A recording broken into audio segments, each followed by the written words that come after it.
gets the ball anyways. Back towards the Spencer.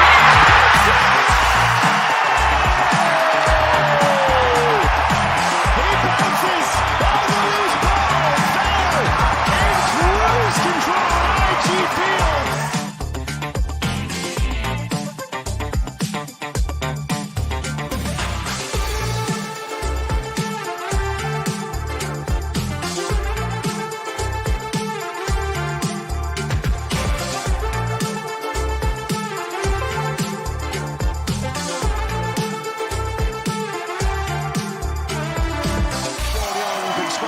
Celebrate with the Tridents, who have extended their unbeaten run to 7 games. Hello, and welcome back to the Canadian Premier League Newsroom, presented as always by Volkswagen. I'm Charlie O'Connor-Clark, filling in to host today again as Christian Jack obviously makes his way home from Las Vegas. But we're through week 10 of the Canadian Premier League season. We're starting to see a lot of movement in the table. I'm sure a lot of us still recovering emotionally from last night's Canada loss to the United States. But before we have to touch on that, let's just round up the weekend that was in the Canadian Premier League, because that's a better vibe, I think, for us at the moment. We obviously started on Friday night with Valor FC beating Forge 2-0 thanks to a Guillaume Pianelli header and an incredible Walter Ponce volley. That followed up on Saturday with Halifax Wanderers winning their second straight home game, 3-1 over Cavalry FC, with their goals coming from Coimbra, Daniels, and Colombe. And at the exact same time, Atletico Ottawa also winning at home. They beat Vancouver FC thanks to Samuel Salter's second goal of the season. Say that 5 times fast. There's a lot of S's in that sentence, but they too getting the win at home. And then finally, the weekend was wrapped up on Sunday afternoon at Starlight Stadium out on Vancouver Island as Sean Young's header from another set piece was all Pacific needed to get past York United. Now, we're going to start this discussion this weekend out in Winnipeg on Friday night, where Mitchell Tierney was our correspondent watching Valor bounce back from a loss at Wanderers grounds the weekend before with a 2-0 win of their own to beat Forge thanks to a pair of excellent goals. But Mitch, before we get into this game, you know what? I don't actually want to talk about the Canadian national team. Let's just go into this game. Maybe we'll come back to them at the end. But Mitch, 2-0 for Valor. Maybe a struggling moment for Forge at the moment. Just tell me overall what your thoughts on this game were and what you gave this game out of 10 in terms of how compelling it was to watch. Well, if you see Gio Reyna on the screen right now, no, I'm just kidding. Look, I'll give it a 7 out of 10. I think a really important win for Valor as they continued kind of the establishment of IG Field as an incredibly difficult place to come play.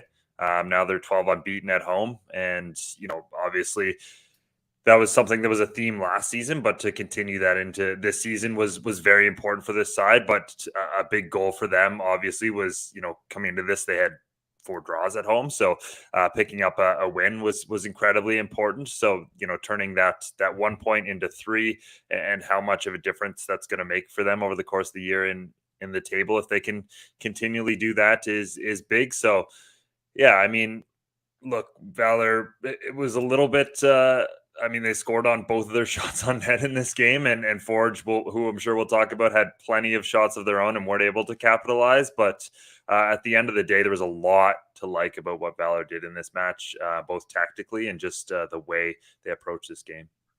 Yeah, let's get into some of the things that were working for Valor. They hadn't won since the first week of the season at York, but here they're at home. They play the defending champions, and they outplay them. They very much deserve to win this game. Mitch, what impressed you most about the way Valor played and the way they took the game to Forge, as they often seem to do? Yeah, I think just beyond anything tactically or technically, just the compete of a team missing probably their 3 most important outfield players, certainly, and Mateo Debrian, Diego Gutierrez, and Pacific Nyongabire for injury, international, and red card related or yellow card accumulated related reasons. I think they're a team that usually just does a really excellent job of just not letting Forge play, not letting them be comfortable, and just putting pressure on the important players that pull the string, be that Kyle Becker or Alex Ashiona-Johnson. Or I thought they did a really good job on Rezart Rama in this match as well, who's a player who Forge usually like to get on the ball a lot. So They did a really good job of that. Forge were able to play through them sometimes, but maybe not as comfortably as they would have hoped. Like anything that was coming through was usually rushed or in transition, which isn't always Forge's game. So I really like that. And then when they had the ball, Kian Williams did a really good job of kind of finding those spaces in behind Alex Ashniotti-Johnson and Kyle Becker in the two-man midfield. So yeah, there was a lot to like about this performance from Valor, how they approached it. But again, just the way they were able to compete in this game, I think was probably the big one. Yeah, that's certainly what it sounds like it was. And before we go a little bit deeper into some of these individuals for Valor, let's just get the thoughts of their coach, Philip Dos Santos, after that game. I think today was a fight, right? It was about gaining every space that we had, every battle that we had. For me, it was very important to see the response of the team after a performance where we felt that, sometimes things don't go your way football-wise and tactically you're not well. But when it's effort as a coach, it's the worst thing to see because it's a mindset. It's something that could creep into your locker room very fast. So for me, it was about making sure that we would respond in that matter. I remember telling the guys that, bounces won't always go your way, and we don't know what's going to happen throughout the 90 minutes, but one thing that we control is our mentality and our fight on the field throughout the 90 minutes, and the way we close down spaces, the way we take advantage of spaces, the way we attack those spaces. So that for me is a mindset. It's all about mental disposition, and today the guys were very good. We're very good when it comes to that. I think it wasn't the greatest of the games when it comes to technical, tactical standpoint of it. But again, the only thing that matters at the end of the day is the 3 points. That's the only thing that matters. Mitchell, you wrote about this in your analysis and you spoke about it already a little bit, but a few players coming into this game to replace the regulars like Debrienne, Gutierrez, Nyongabire. In terms of the individual performances that stood out to you, which kind of come to mind immediately?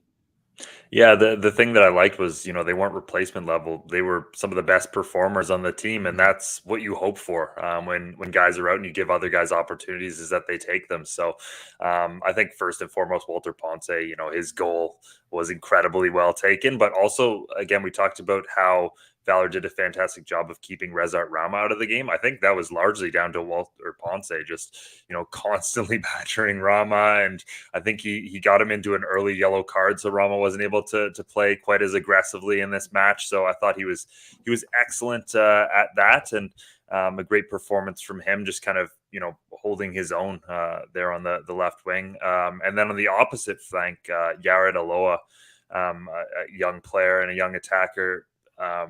Forge really like to push up Kwesi Poku when he's playing as a wing back and make him kind of an outlet on that flank. So Aloha kind of did the same thing and got him behind on the right flank, and he was able to create some opportunities from there. Obviously created the goal on his cross to Ponce. So good work for him. Then JP Sanchez, a player who anytime you talk to Phil, he'll call him very underrated as a young player within this league, but again, did a really good job of really pressing those two Forge midfielders who are so important to what they do in build up. And Dos Santos talked about how against Forge they really like to exploit the gaps between the center backs and the full backs. So having a two at the base of midfield to kind of plug those gaps is important. And Sanchez, I think, did a fantastic job in there of doing that. So a lot to like about him. We mentioned Williams. He was really good in there, and not a new player, but a new more of a new position for him. We've seen him play at the 10 against Forge as well. But yeah, just a great overall team performance. But again, just those players coming in who were replacing some key players and playing that well was massive for them. Absolutely. By the way, that yellow card you mentioned that Valor got Rezart Rama to take, I think his 4th of the season, which means that Forge will be without him on Tuesday night. But before we get into Forge a little bit, Valor, 4 players in the team of the week this week. It could have been more. We tried to find a way to get Kieran Williams in. Couldn't get him in. Couldn't get Juan Pablo Sanchez in. But, a massive team performance from Valor. And let's just go back to IG Field and hear the thoughts of Juan Pablo Sanchez after that game. Since the beginning of the week, we knew that, Forge likes to play. Forge is a good team that likes to have the ball. And we were just, on top of them. We were good defensively. And we knew that we had to be 100%, and we had to be, focused throughout the whole game. Yeah. So we have to talk about Forge now. I think it's 4 games that they've gone winless here, which is a little bit unusual for them. Before we go into them ourselves, let's just start by hearing what Bobby Maniotis had to say, because I think it was a frustrating night for Forge. The ball's just not going in. Right, they've taken one shot or one attempt at goal in the first half, and they've scored. And after that, again, it's a tough game. You look at 90 minutes. There's 2 shots on goal, 2 going in, and we've probably had about 5 to 6 big opportunities. And at the moment, it's just not going in. That's the toughest thing in football. Scoring goals. Sometimes they come in that 1 or 2 shot, like they came for Valor today, or in those 1 or 2 moments. Sometimes you need a lot of them, and right now it's not coming for us. I thought, especially in the first half, we created a lot of good, high quality opportunities. Second half, okay, obviously as the game went later, we applied the pressure, but the ball needs to go in, whether that's in the first minute or the 89th minute. It all counts in a positive way, and today it hasn't gone that way.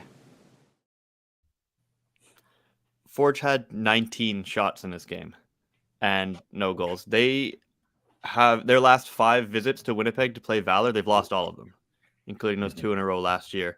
They're winless in 4 right now. We know that this is an excellent team, Mitchell. What is going wrong for them at the moment?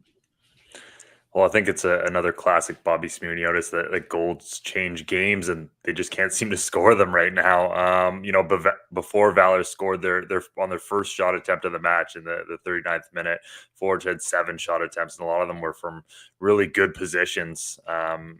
It seems to happen to them every year where they go through a little stretch where they're struggling to score, and so many players who we've seen score in this league before just inexplicably can't for some reason, despite getting some very good opportunities. And you look at the underlying metrics, and they, by all indications, they should be scoring a lot more than they are this year. But I think a thing that's always been a bit of an issue is just how much they switch up that front 3 and just not having consistency in that. And yeah, I know you like the depth, but against York, it's Choinière, Hamilton, Borges. Cavalry, it's Campbell, Choinière, Passius, then Borges, Passius, Campbell, then Campbell, Choinière, Hamilton against Valor.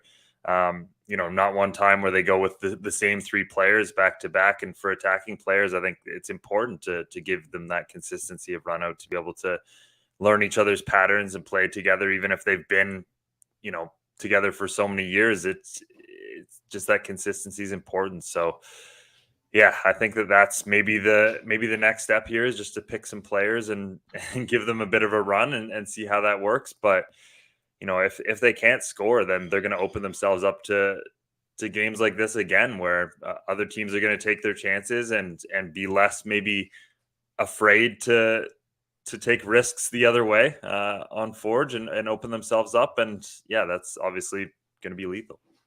Yeah, Forge obviously are a team that it feels like at some moment it could just fall into place and they go on a run again of games. Yeah. It's not happening at the moment. I think there's no momentum in that team at the moment. So before we just quickly mention what's up next for them, let's go back to IG Field one last time and hear the thoughts of Dominic Samuel. It hurts because we do good things during the game. We get, like you said, multiple chances. They don't fall. They get one, and that just kind of stings. Kind of takes the momentum that we have and just kind of flips it the opposite way. And now they start putting pressure, and things change.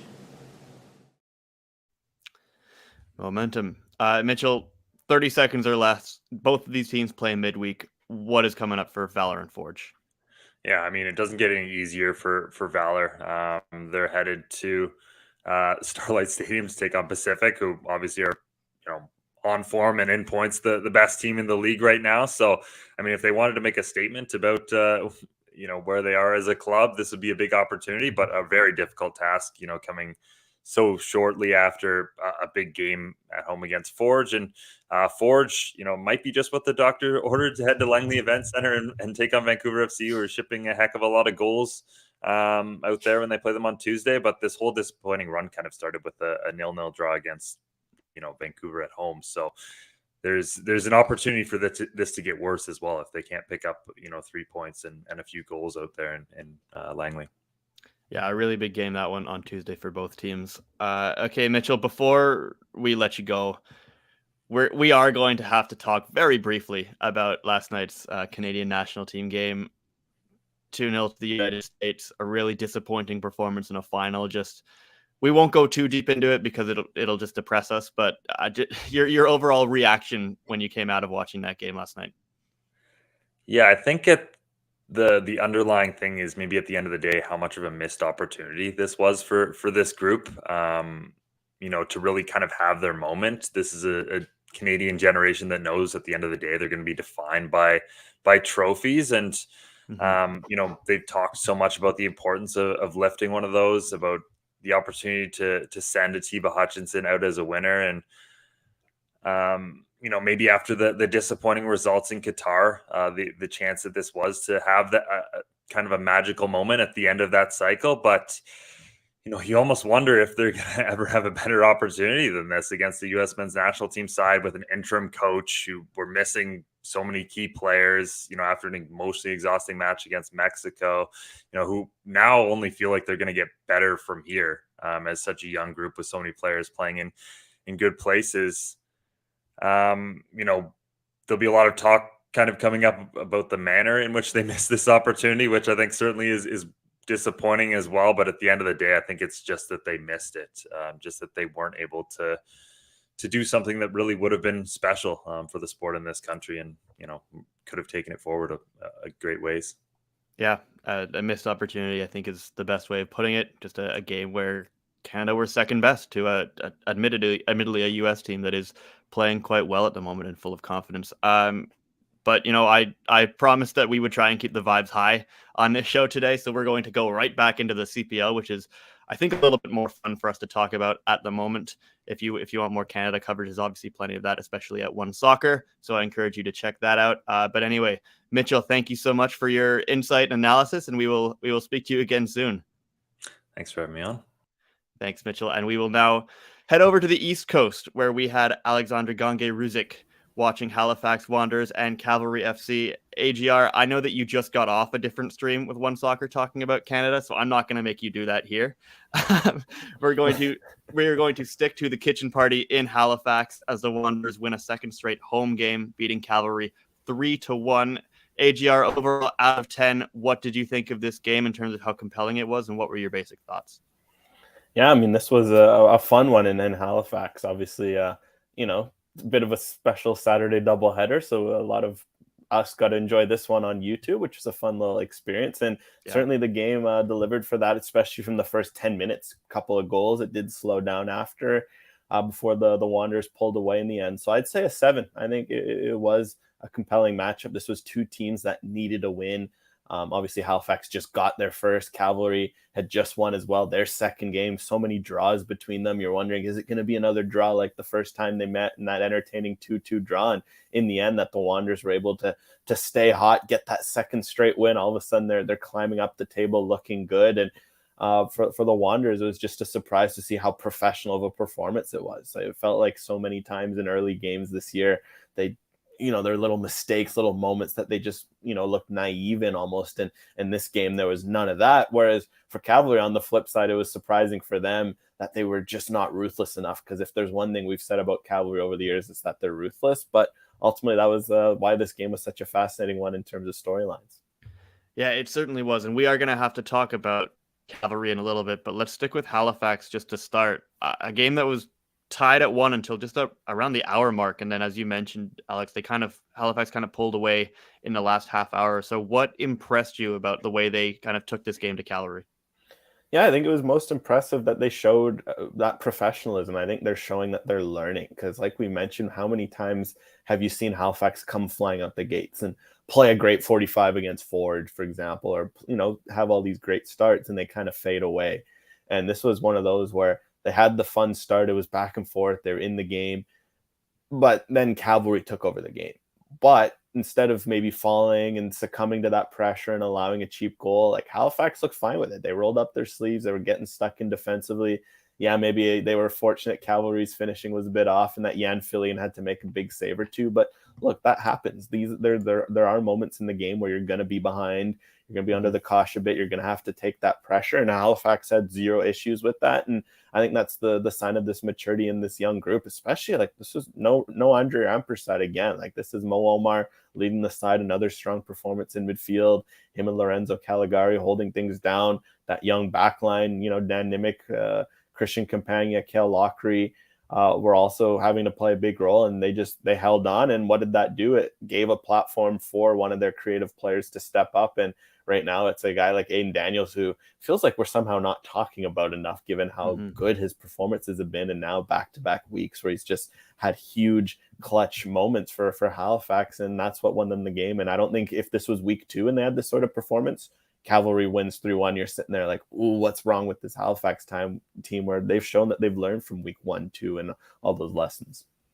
Absolutely. A lot of love in the chat for Aiden Daniels from Alex, who's asking if Aiden Daniels' recent form could put him in the player of the month or year conversation. I don't know yet. We'll have to see about that.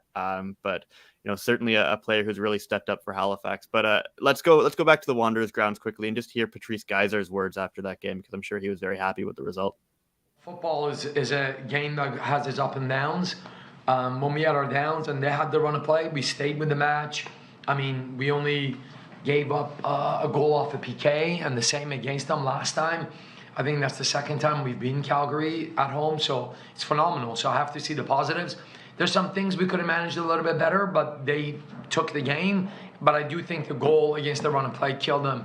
And we knew that they have some really dangerous players. That's a team that its roster has been together more or less for 5 years. We've been together for 10 weeks. So I just think it's a continuing project to work and improve every day. And something we never did well was when the opponent had the play, we broke down and gave up goals. So I thought it was great. But they came at us hard from 45th to 65th, but we survived, A comprehensive breakdown there, I think, from Patrice, who did mention that obviously a lot of this Cavalry team has been together longer than this Wanderers team, who have now won pretty decisively 2 games in a row at the Wanderers grounds. AGR, you've watched this team a little bit this year. Does it feel like they're starting to figure it out under Patrice Geyser after a frustrating start to the year? Yeah, I think we're really starting to see things click. And I think one thing that Geyser's been, done a lot of throughout the year is experimenting, right? I guess he hasn't maybe known who's his best number 9 or what number 9 brings what in certain games, and what defensive setup works in this way. But we've seen a lot of more consistency as of late as he started to figure it out, and I think we're really starting to see his identity take hold, where they're comfortable taking over these games and playing their way. And you see the fun 3-4, 1-2, the fluidity, but also now they're adding that next step, which is also, what do you do when you're off the ball? What do you do to remain in games? How do you keep your players in games? And I think that's been exemplified, especially with some of those young players stepping up, right? Like a guy like Thiago Coimbra having one of his best games. You can tell he's someone that maybe at the beginning of the season, he was kind of figuring it out, young player, one of his first pro seasons, whereas now his role is clear. He steps in and he can fill that. And there's a lot of players that the same can be said of that. So it just feels like the players are understanding what Geyser is putting out there. And I think Geyser as well is learning, okay, where do certain players fit? How do I get the most out of guys? And when that all clicks, it leads to back-to-back wins like this, where it was deserved and it was professional performances. Yeah, it's certainly a project under Patrice Geyser, as he's kind of said all year, but I think this is a young team that's reacting to challenges within games, which I think is really positive and also a good reflection of the coaching. And I think it's big to have both Teo Colom and Thiago Coimbra get on the score sheet. But let's give the last word on this Halifax performance to their other goal scorer, Aiden Daniels. We talked about it last year and so much this year about making it a fortress. I always say this in all of my interviews, like we have the best fans in the league, so putting on performances and getting results is ultimately for them. And it obviously helps us in the league, but just giving back to them, their energy, their commitment to come watch us play no matter the weather and the day is just something that we want to give back to the community. Always a hell of a party out in Halifax, especially when the Wanderers win. Not so much of a party on the flight back home to Calgary, I think, though. Let's before I get your thoughts on Calgary, I think let's start with Tommy Wheeldon Jr. because I think we're going to want to react to his comments here. So let's hear from the Cavalry coach. Not necessarily. I think because the players we had the chance. And Moosey's had about 5 shots. Gote's had a couple. Charlie's had the one that's gone off the post. So we had enough chances with everyone else, and that's what we just talked about. I said we can't keep saying we've got a really good attack if our attack don't finish, and then we can't keep saying we've got really good defence if our defence are coughing up goals like that. So for the most part of the game, we've had a very good performance, but it's fine margins that are hurting us, and this is what we've got to get over. We can't keep saying we have a good attack if we're not finishing. We can't keep saying we have a good defense if we're coughing up goals like that. He's not mincing words there. I think Tommy Wheeldon Jr. is very frustrated after a game like that, despite the weekend before being a lot more positive when they played Vancouver. AJR, what did you make of Cavalry in this game, and do you agree with Tommy's assessment there? Yeah, I feel like it's blunt, but it kind of hits the nail on the head and a bit of what's been wrong with this Cavalry team this year. It feels like, again, there's the performances have been good enough. Like, you're not sitting here week after week like, oh, there's a problem. Like, Cavalry's not out of, like, they're playing themselves out of games. No, they're playing like well enough. Like, it's this game. Mm-hmm. Should they have probably won over the balance of the game? Probably if they execute some of their chances in the second half. But look, it's soccer, it's football. It's the game's a lot more complex than that, and it just feels like Cavalry's. Almost the way I'd look at this Cavalry team this year, they've beaten themselves a lot more than other teams have beaten them, right? We've seen it with all the leads that they've dropped, all these moments with these missed chances. And I think that as a coach has to be frustrating because, again, it's one thing where you go out there, you play your best, and the other team wins on the day. It happens. It's the sport. It's, we saw, other teams deal with that. But for Cavalry, it's just, this is a good team that has the pieces, but right now they're beating themselves. They're not finishing chances where if you want to be a top team, you get those goals, you get those wins, right? Like there's examples around the league of a team that's flying right now. Pacific, they're in a dogfight yesterday against York. It was such a close game. They got a goal at the end and they got the win, right? That's why Pacific's at the top of the table, and that's why Cavalry's battling in the middle. They just need those moments where they need their attackers to step up and get those goals, but even defending, right? I don't think, and they talked about it after the game, that mix up between Charlie Trafford and Bradley Camden on the Aiden Daniels goal where they pretty much kick each other and the ball falls to Daniels. You can't have a moment like that if you want to win a game, especially on the road. That's a free goal for Halifax, who were not in the game at that point, like Geisar mentioned in his post-game comments. So for Calgary, there's just too much of that right now. And if you're going to want to do well and be the top team that you could be, you're just never going to win if you're beating yourself. Yeah, we're 10 games into the season, so it's not early anymore, right? I think at this point there's certainly no more, not that there are ever really moral victories in a competitive league, but there's certainly not any more. And like the results are really what matter. Cavalry in 4th place right now, but they're tied on points with Valor and Halifax, all on 12. They're 4 points back of the top 3. This is I think an important moment of the season for Cavalry, who are going to be pretty desperate to turn this around and to get a couple more of those results. And again, the feeling was a lot better last weekend at home when they beat Vancouver, and this is just one of those results. And it will probably, we could be a lot more positive about them next weekend if they turn it back around at home. But but before we look a little bit more closely at what's coming up next for these teams in this game, let's just give one last word on this Cavalry performance in Halifax to Bradley Camden. It was difficult, especially the second goal, to concede that goal when we're dominating. It's something that I would say, as a player, I'd say, especially as a defender, or that you take it on yourself to give your team the best chance to win, because I felt that up until that point, we were the team that was most likely to score, and even before that, we had the chance. They countered second goal, so today didn't go our way, and we will keep working because we know it's going to go our way very soon, and probably hopefully next weekend.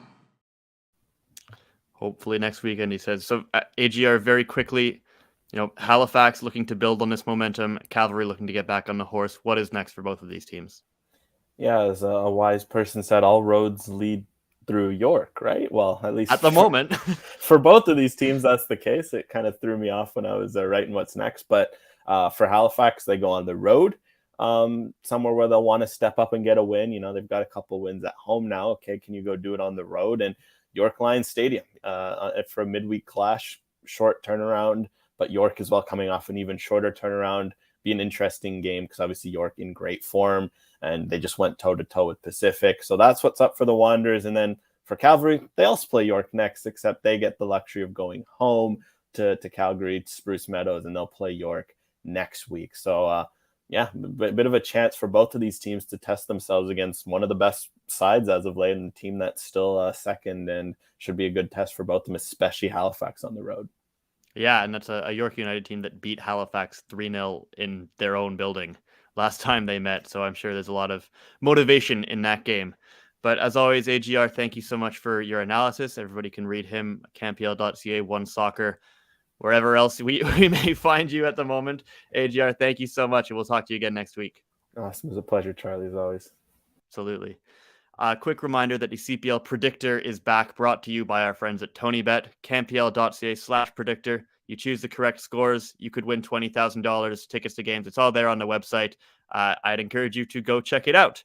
But moving right back into some of our CPL games from last weekend, we head back to the nation's capital, where Atletico Ottawa put in another good home performance and take home a 1-0 win over a very young Vancouver FC side, thanks to a goal from Samuel Salter. This was actually my game for CampL.ca, but we're also going to bring in Benedict Rhodes here to help us talk through this game a little bit, and so that you guys don't all have to hear my voice this much. So as we start by rolling the highlights on this, I'm gonna give this game a 7. I thought the first half was some pretty outstanding football from Ottawa, who really looked more aggressive in attack and more fluid than I think we've maybe ever seen them play. They were absolutely carving up Vancouver's backline at times. The finishing was poor. I think they'll be really frustrated that they didn't have 3-4 goals in this game, which I really think were there for them. But Vancouver, a very difficult performance for them. Some changes in the squad. They had to make some substitutions at halftime, which maybe helped them out a little bit. Benedict, what did you notice about this game, and what kind of did you like about it? Yeah, I think 3 or 4 is generous to Vancouver. I think Ottawa could have had maybe even more than that. The first half was just all Ottawa. It was just a total domination, and I think Vancouver maybe did pick it up a little bit more as the game progressed. But the first 30, 45 minutes of this game, it was just the ball was hardly leaving Vancouver's half of the pitch, and I think Ottawa, 3 points at home and victory is obviously huge, but I do know they might even be a little bit disappointed by this result. I think so too. I mean, obviously they're thrilled to have another clean sheet win at home, but I mean, for me, I think you would really like to have killed off this game a lot earlier, and you kind of let Vancouver stay in the game when they arguably didn't really deserve to be after the first half, right? The first 45 minutes, I think we saw some pretty specific sort of tactical matchups. Obviously, Vancouver had a very high back line. I think we saw especially the fullbacks kind of tucking in and getting high. Vancouver had 3 under-21s in their back four, it has to be said, and Ottawa had a lot of experience in its attack with Carl Howarth and Maxime Tissot and Ollie Bassett, all looking to find those spaces, and I think they really did a very good job of it. The fullbacks, Tyler Crawford and James Cameron, both very, very young players for Vancouver, quite inexperienced players who I think are probably a little bit better on the attacking side of the ball as fullbacks than they might be defensively. And I think it maybe showed a little bit at times. There's quite a bit of space in behind them that I think Ottawa were able to exploit, especially Carl Howarth and Ollie Bassett on that right side. I don't know. I feel like there was kind of a bit of a depth or a disparity, I think, in experience in this game, and that kind of showed, right, Benny? Yeah, I think that's fair to say. I think, you said the 3 under-21s. I think that improved in the second half when we saw Backby come off the bench. But I think this team was really missing Pele Martinez, who's suspended for this game, and just some of the I guess defensive, surety, is that a word, that he brings to the team. Yeah. Why not?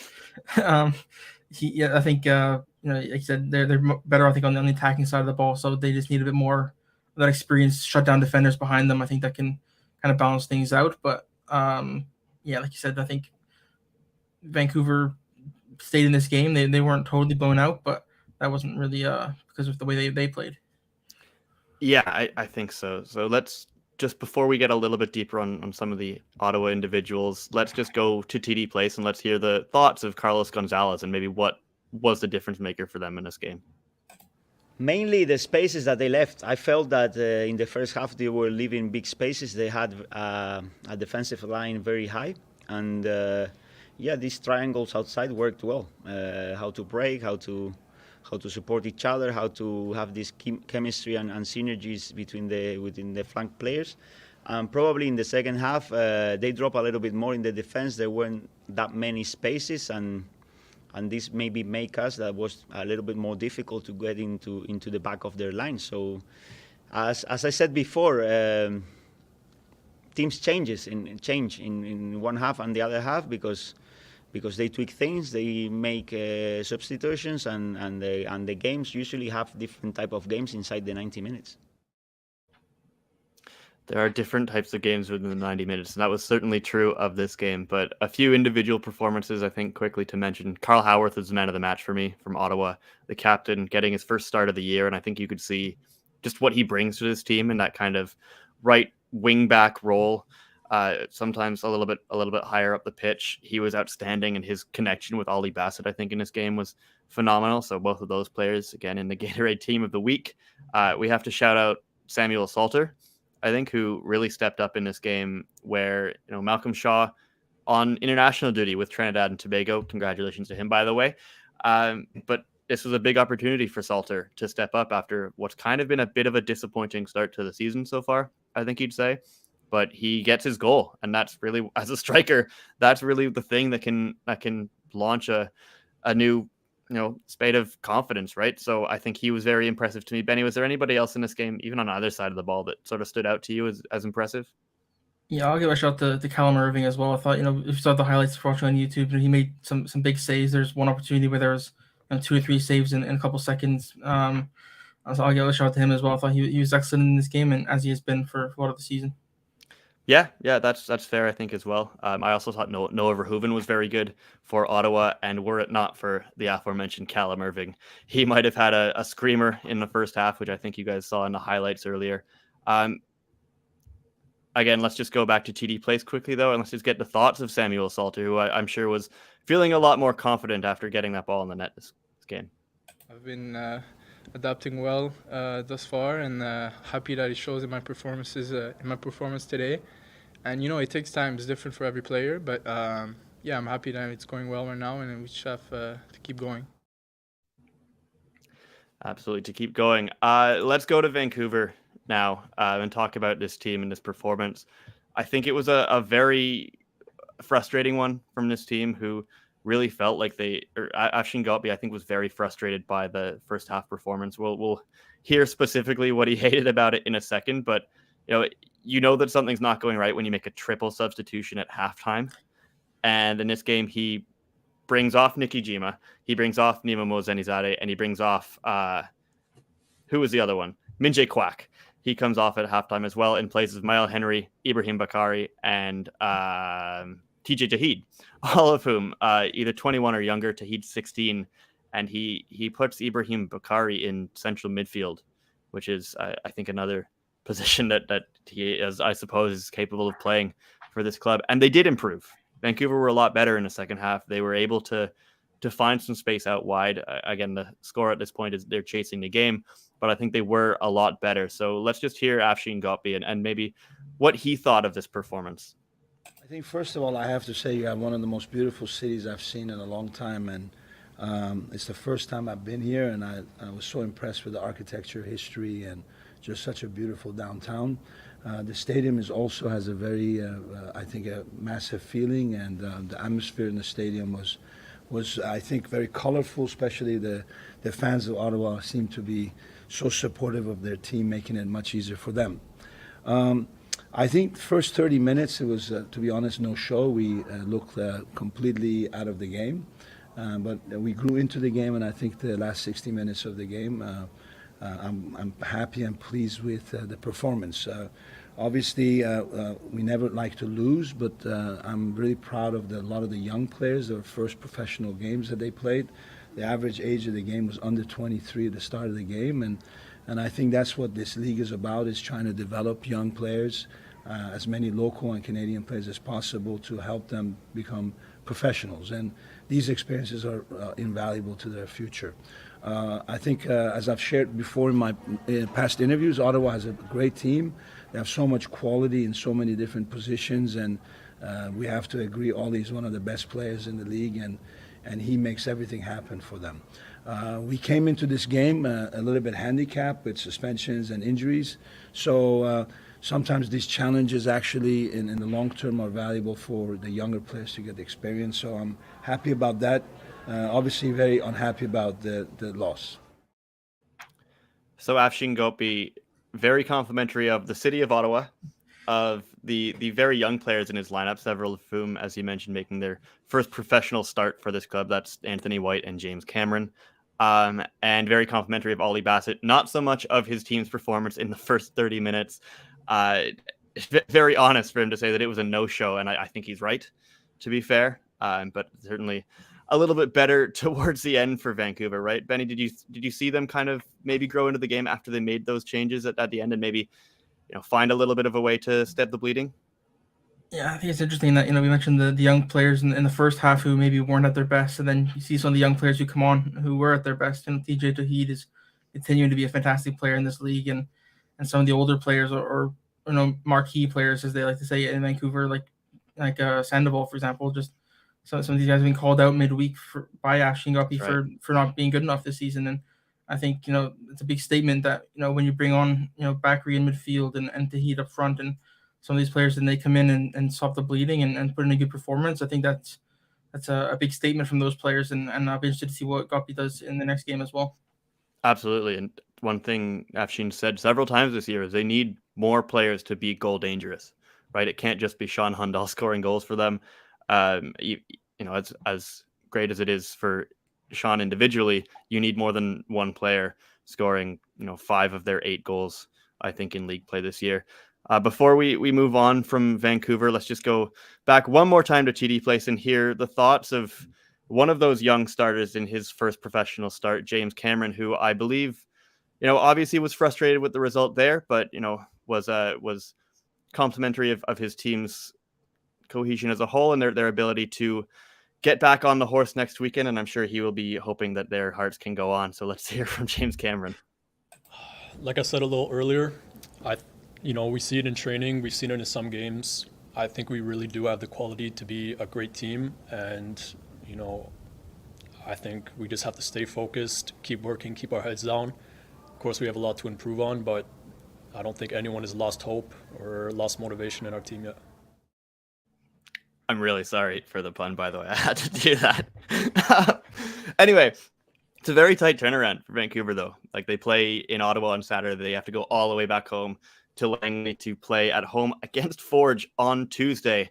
That's not an easy game for them, but one where they'll be quite desperate to try and get something out of it. They haven't had a win at home yet. They've had a couple of pretty frustrating, quite heavy losses actually to Ottawa and to Pacific there. So a big night for them. Ottawa also weirdly have Forge next. They'll play them next weekend. They'll be going to Hamilton on Sunday for, I believe, the Tony Bet match of the week next weekend. So they'll have a little bit more time to rest and a road trip down from Ottawa. But both of these teams, 2 very difficult games against the same opponent who will be quite desperate to win at least one, if not both of those games. So moving on from Ottawa, though, let's go back out west to Starlight Stadium for the final game of 4 this week on the CPL Newsroom presented by Volkswagen. Benny, you are all over Pacific 1, York United 0 for us. Let's roll the highlights here and maybe get you to just tell us a little bit about this game and what number you'd give it out of 10. I'll go for a 7.5. I thought it was a pretty interesting game. There was a lot of storylines coming in. First versus second, and I thought for the most part this game did live up to that. It was pretty back and forth. There's both teams had a lot of chances in this game, and both teams were unlucky at times or saved by some good goalkeeping away from this being a pretty high scoring match. But it did end up 1-0 in the end with a late header from Sean Young, and Pacific FC now looking like, if they weren't already, the best team in the league in the moment on current form. 5 points clear the top of the table with game in hand now over York as well. A lot going right for James Merriman's team at the moment, and for second week in a row, they found a way to win the game late, and just good teams win games, and that's the story again for Pacific FC. They do. Good teams win games. I don't think there's any debate really right now that Pacific are the top team in the league at the moment. They're 5 points clear at the top. They've got a game in hand. They've got a plus 11 goal differential, and the second place team is Cavalry with plus 1. That is incredible at the moment. Benny, Pacific are getting rewarded with results, even if it's a close game at the moment. They're finding a way, as you said. But I think James Merriman actually might have said after this game that he wanted a little bit more from his attack in this game. So what stood out to you about this performance in particular? Yeah, I think that James is right. There were a lot of chances in this game for Pacific to win. There's no open play goals in this game, which Pacific is something they score a lot of set piece goals, and that was what they relied on again in this game. And I think that's something they'll want to change. It was 2 weeks in a row now where they've scored late on a goal that maybe wasn't the best goal, but they found a way to put it in the back of the net. But I think the step next for Pacific will be to find that open play goal and create more from the run of play. Yeah, let's quickly just go back to Starlight Stadium here and hear what James himself had to say after that game. The way that we want to attack and the way that we want to build, we're playing the style of football and that we speak about, that we talk about, that we work on in training. I think the frustrating thing today, and they'll say it before me, is the final act, the final pass or finish in front of goal, which just wasn't there. But it wasn't there anywhere on the field for us today, but that's okay. We stayed in the game. We still didn't give a ton, apart from maybe Babulis off the post, and yeah, they're exciting, dynamic players, and we're enjoying working with them, and you see the chances that they can create. They just need to take them. They need to be more clinical and reward themselves. I think if you'd said at the start of the season that 10 weeks in, Pacific would be top of the table, that's not necessarily a surprising thing, but I think you might be surprised if you were to tell that same person at the start of the year that Easton Ongaro isn't going to be starting every game. Kakuta Mane is not going to be, a major starting figure for the team yet. Even in this game, Josh Hurd comes off the bench, right? They still get it done. Gennaro Daniels comes off the bench. Benny, is it impressing you that there's this depth in this Pacific squad and how they're able to get these results? And then just going back to this game, which players individually did stand out for you here? Yeah, the depth is very impressive. A couple games in a row before this one, Ayman Salouf was on the bench as well, and he's looking like a Player of the Year candidate, I think, at the moment. So the depth has been very good for them, and in this game in particular, for Pacific, it was Amir Didic, a center back. He was excellent once again. He nearly scored on a direct free kick in the first half, and stopped by another stand-up performer, and that was Nico Giansopoulos. I thought he made several good stops in this game. Unlucky to not have the clean sheet, and another stand-up performer as well was Tas Martakudis at the back for York. I thought he was solid. He was maybe one of the only players in this league who can go head to head with someone like a Didic when it comes to the aerial battles. And then also for Pacific, Sean Young, of course, he's been in the team of the week. It seems like every single week at the moment. Scores a big goal. I think he said it's the first headed goal he's ever scored. But when you're a big guy like that, those opportunities will come, and he took advantage of his, and Pacific rightly win this game. Yeah, Sean Young. It's funny you mentioned that. He is in the Gatorade Team of the Week again this week for the 5th time this year. That is. As far as that few. that means that he's been in the Team of the Week half of the weeks of this season, which is just incredible to me for a player of that age, a Vancouver Island boy. It seems like we talk about him every week, but he's stepping up in this role that Pacific have trusted him with this year as a player who's been around a couple of years but hasn't been really a full-time starter until now, and he's just been so impressive. And One more player that I think that I'm surprised that you maybe didn't mention, Benny, that we do have to shout out because we're going to hear from him in a moment. We saw him sitting next to James Merriman there, but Kieran Basket has 2 clean sheets in his last 2 games in goal for Pacific. It seems like that starting job is now his, at least for the time being, over Emil Gazdov. I think he continues to impress in that role. Again, maybe something that we didn't expect at the start of the year, but let's go back to Starlight Stadium, and you expected it, but let's go back to Starlight Stadium and hear what Kieran had to say after that one. I always like to live in the moment and just take every day as it comes, every day at training, work hard, and not be thinking too much about what's happened in the past or in the future. Just try and get better every day, and find a good level of consistency. Absolutely, and we will see if that level of consistency sticks around, which there's no signs of it stopping at the moment. As for York, this is a tough one to swallow, right, Benny? It ends a 5-match unbeaten run. The bully hits the post. Before I get your full thoughts on York, though, let's just go back there and hear, because I think Tas Mordekoutas was very candid and honest about this performance. So let's hear what he had to say. Yeah, look, we did our job for the most part. I think we were a bit poor through midfield and up front in terms of securing the ball, securing the first pass, which allowed them to get on the counter attack, which they love doing. They got good speed on the wings and up front today, so they were dangerous. But Paris and I did our job for the most part, and again, all that kind of I feel like has gone a little bit to waste, conceding so late. Not the result we wanted. We could have definitely held a clean sheet there. I think they had bit part chances, but nothing too crazy or too major where they should have scored. But yeah, on to next week now, on to Wednesday now. On to Wednesday now, but Tas saying that he and Paris G, the center backs, did their jobs in this game, and maybe the issues in this game were possibly further up the pitch for York, who seemed to be unable to put the ball in the net. Benny, let's just what did you make of this York performance? Do you agree with Tas, and what do you think was maybe the difference for York in this game?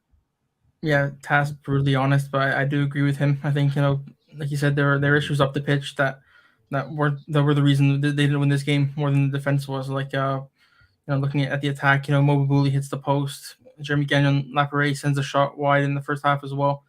There were some opportunities in this match. I do wonder about the decision not to start Asazi de Rosario. I thought he scored in the last game. I thought this might have been a good chance for him to get some extra minutes against a top team and maybe try and keep the momentum going. But I think he came on in the 80th minute or something. Not a huge runway for him to really establish himself in this game. But that's the sort of theme has been all season for York. The strikers have never really got going, but that was again the case in this one where just the goals just weren't there for them. Yeah, it does have to be said that this was a very close game that York kept themselves in against a team which again is quite far ahead of the rest of the league in the standings right now. So I don't think that you can be too disappointed for this one from York coming out of it.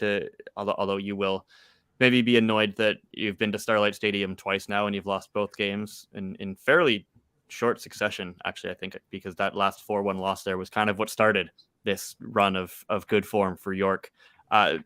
Before we have the last word on York and what's coming up next for these two teams, so let's hear from their coach, Martin Nash. The game got scrappy. I think that was what the type of subs they were putting in was going to make the game scrappy. Daniels runs around and hurries, and after he shows buzzing about still, and they put Ongaro on, 6'6", and causes problems, and so that was just the way the game was going, and the subs they were putting on was going to make the game scrappy, and they were able to capitalize on it. Yeah, a scrappy game, as you mentioned, a bit of a chippy one. I think there were quite a few fouls, which possibly could have been more than that in this game. Ben, do you kind of agree with Martin's assessment as well, that that maybe some of those changes late in the game made a difference for Pacific, and that it really just was kind of one of those scrappy ones? Yeah, I think that's kind of plays Pacific strengths. When you give them the opportunity to counterattack and the opportunity to win set pieces, that they will punish you, and that's something that James Merriman spoke after the game about. Like they always feel that if they can keep a clean sheet, they think they'll get the win. So that was the case again in this game, and York didn't make it easy for themselves and kind of let it happen. Absolutely, that is That is pretty much the way it went. So, Benny, before we let you go, though, what is coming up next for both of these teams, who I believe have, again, some interesting fixtures coming up this week? Yeah, both teams play midweek. As you've heard already, York hosts Halifax on Wednesday, York Lions Stadium. That should be an exciting game. Halifax looking to avenge their heavy defeat at home to York. And then Pacific are going to be hosting Valor FC, looking to keep their run hot as well. Valor is looking to get another win, and these two teams played at a pretty close draw last time they played. So I'll be excited to see if one of them can push it over the edge this time. Certainly true. A couple of fascinating midweek fixtures. We don't get a ton of midweek fixtures in the Canadian Premier League, but some very entertaining ones, I think, coming up this week. Benny, thank you so much for everything you do and for breaking these two games down for us very helpfully. I appreciate that, and we will again talk to you very soon. Thanks, Benny. So before we go, let's just take one last look at the CPL standings as they are right now. As we've mentioned several times here, Pacific well out in front at the moment, 10 weeks in, game in hand on York and Forge, who are both tied with 16 points. And then we've got that block of really four teams scrambling for 4th and 5th right now, with Cavalry, Valor, and Halifax all on 12 points, and Atletico Ottawa just 1 point behind on 11. And in Vancouver FC, they're on 7 points, but when you look at the difference in the table and how quickly things can change, I think they too will feel that they're absolutely by no means out of it if a couple of results can maybe fall their way at the right times. So coming up this week, though, we've got, as we've mentioned, a full midweek slate of games and all on One Soccer, TELUS Channel 980, Fubo TV. Vancouver FC hosting Forge on Tuesday, June 20th at 7 p.m. Pacific, 10 p.m. Eastern for you guys out in Hamilton wanting to watch that one. And then the following day, we've got a Wednesday doubleheader as York take on Halifax at York Lions Stadium at 7 Eastern, followed pretty closely behind that by Pacific hosting Valor at Starlight Stadium at 7 p.m. Pacific, 10 p.m. Eastern. And then we move ahead to the weekend after that, because it will again be not a long turnaround, I think, for these teams. Cavalry, who will have the midweek slate off, hosting York on Saturday the 24th, 3 p.m. Mountain, that's 5 p.m. Eastern, I believe.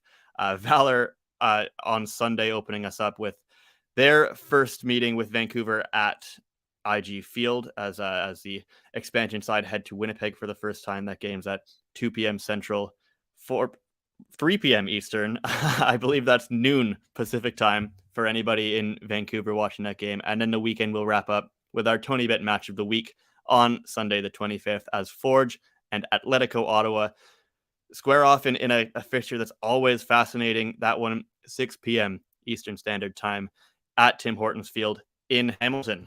So plenty to watch, plenty to be excited about this week. And you never know, when we reconvene next Monday, we may have a very different looking league table. But we'll be back this time next week, as always. And until then, have a good week, everyone.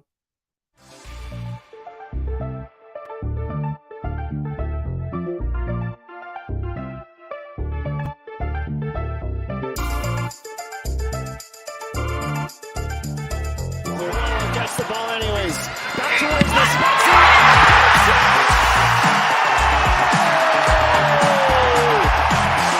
bounces on the loose ball. Valor in cruise control on IG Field.